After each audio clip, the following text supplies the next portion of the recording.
Dana otonomi khusus Papua tak bisa dibagi-bagikan sesuai dengan keinginan bupati atau daerah. Sebab itu pembagian dana otonomi khusus kepada organisasi perangkat daerah dilakukan berdasarkan petunjuk teknis dan aturan yang mengawal porsi pembagian dana otsus.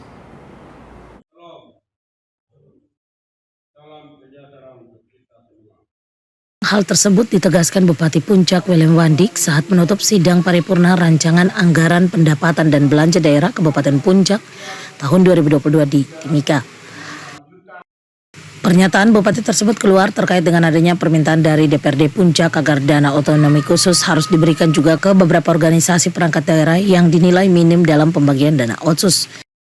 Dijabarkan Bupati bahwa dana otonomi khusus tersebut diperuntukkan untuk pendidikan 30%, untuk bidang kesehatan 15%, untuk urusan ekonomi pendapatan 20%, untuk pembangunan infrastruktur dasar sebesar 20%, untuk bangunan afirmasi sebesar 5%, untuk bantuan keagamaan, lembaga masyarakat, adat, dan kelompok sebesar 5%.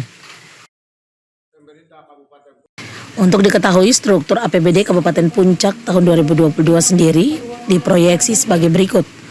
Untuk pendapatan daerah sebesar 1,4 triliun lebih, sementara belanja daerah yang terdiri dari belanja operasi, belanja modal, belanja tidak terduga, dan belanja transfer disepakati sebesar 1,6 triliun lebih, sehingga masih ada defisit sebesar 196 miliar. Untuk itu, lanjut Bupati, dalam penerimaan dan pembiayaan nanti akan lebih dioptimalkan guna menutupi defisit anggaran tersebut. Dana khusus ini sudah ada mekanisme. Dalam undang-undang juga sudah dibagi persentase, ada 30% masih tetap pendidikan, 15% kesehatan, infrastruktur 20%, 30 ya. Terus juga dengan ekonomi 20%. Nah, sehingga dana dan juga keagamaan itu 10%. Nah, ini sudah dibagi dalam undang-undang tahun 2021.